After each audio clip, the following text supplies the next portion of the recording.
Formal na mag-assume as spokesperson. I'm Attorney Princess Abante. I believe I will assume starting today as House spokesperson. I will be working closely with all of our media friends here sa House to give the official statements from the House leadership, give updates sa mga exciting times that we are looking forward here sa Congress in the next coming months. Ma'am, is this the first time na magkaroon ng spokesperson ang House? As far as I know, yes, na merong hiwalay na spokesperson for the House aside from the members of the House of Representatives. Ma'am, ano yung nag-raise ng need for this? Madami na kasi din tinatalakay ngayon ng mga issues ang Kongreso, the various committees. There's a need to strengthen the communication mula sa House to ensure yung tama at makatotohanang impormasyon ay naibababa natin sa mamamayan. Ayaw talaga natin ng fake news, no? Kaya kailangan mas maging maayos yung mga pagpapaliwanag natin ng mga polisiya na binabalangkas ng Kongreso. Sino nag-tap sa inyo? Sino po nag-tap sa inyo, ma'am? Well, I've been working with the House since my father was elected as congressman. I think I've worked with several of you when he was the minority leader, and even in his capacity now as chairman of the Committee on Human Rights, I have worked with a lot of our media friends, and also during my stint as the official spokesperson of Mayor Hani Lacuna, I've worked with many of our media friends who are also assigned here sa Congress. No? So recently, House leadership has asked me if I would be interested in joining the communications team to help deliver accurate, transparent, and truthful information for the House of Representatives. Ma'am, is it Speaker Romualdez who tapped you? I haven't spoken with the Speaker himself. I have spoken with the House leaderships in the communication team. Ma'am, of course, itong appointment mo sa spokesperson comes at a very high time na, of course, maraming binabato sa House of Representatives. Maraming criticisms regarding, of course, how are you going to approach this job, especially sa mga critics ng House of Representatives po? What I intend to do is to just deliver truthful statements as much as possible, mas maintindihan hindi lang ng mga kaibigan natin sa media, kundi mga mamamayan din mismo, mahimay natin ang mga impormasyon na mas maiintindihan ng tao kung ano tong mga polisiya na sinusulong ng Kongreso at para saan at bakit nakakabuti to sa mamamayan at sa buong bansa. Ma'am, are you Coverage going ng role nyo, 19th and 20th Congress. Well, right now, I'm still working on the 19th Congress. As we end the 19th Congress, I'm looking forward to working with all of you as we transition to the 20th Congress. Ma'am, are you going to be a more patolera kind of spokesperson? I mean, of course, ma'am, binabanatan sa House of Representatives. Minsan below the belt, minsan fake news. Tayo po ba maging parang patolera na spokesperson? I don't understand yung patolera na spokesperson. I understand na we need to have an effective communicator, and that's what I intend to do with the help of all of you, of course. Sir, ma'am, sir. Ma'am, sorry. How will you communicate with us, House media? Are you going to hold regular press con?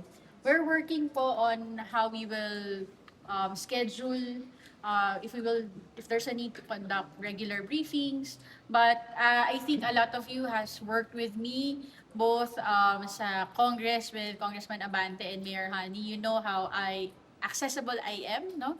And I will try to answer your questions as soon as I have the information to answer them. Covered nyo rin po yung impeachment trial. Not necessarily the impeachment trial. I think, of course, as part of the House, we would have the general information of what will happen sa impeachment proceedings. But I think the day-to-day, I believe that they will also have their own spokesperson or people that will be authorized to speak about the day-to-day and the details of the impeachment trial. You used to be the spokes of Mayor Lacuna. Paano po kayo nag-prepare para po dito sa mas malaki ating role niyo po as spokes sa House? Definitely being part of the City of Manila, its communication team has napakalaki ng sakop ng lungsod ng Maynila at napakalaki ng trabaho na napagkatiwala kay Mayor Hani during her term.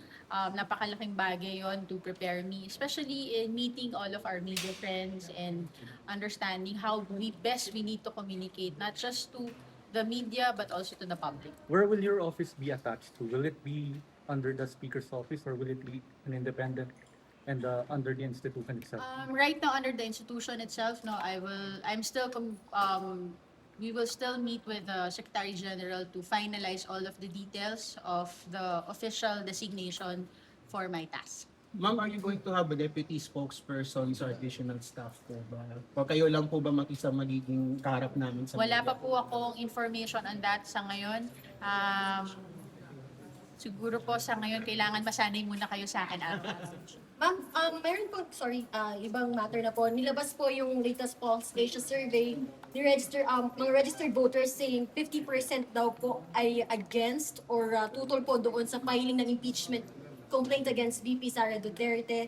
How would this affect po yung ating, your reaction and how would this affect po ang ating preparations for the trial? Siguro kung meron tayo natutunan ngayong eleksyon ay hindi naging tugma ang mga naging datos ng mga survey prior to elections dun sa aktual na resulta.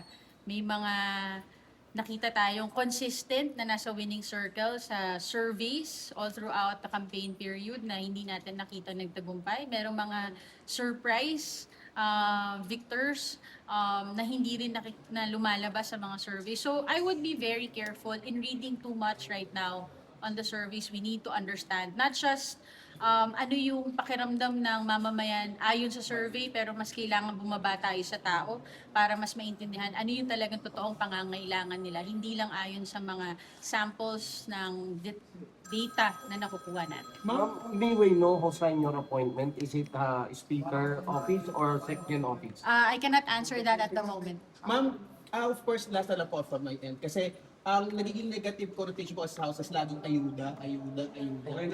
This being portrayed negatively sa social media.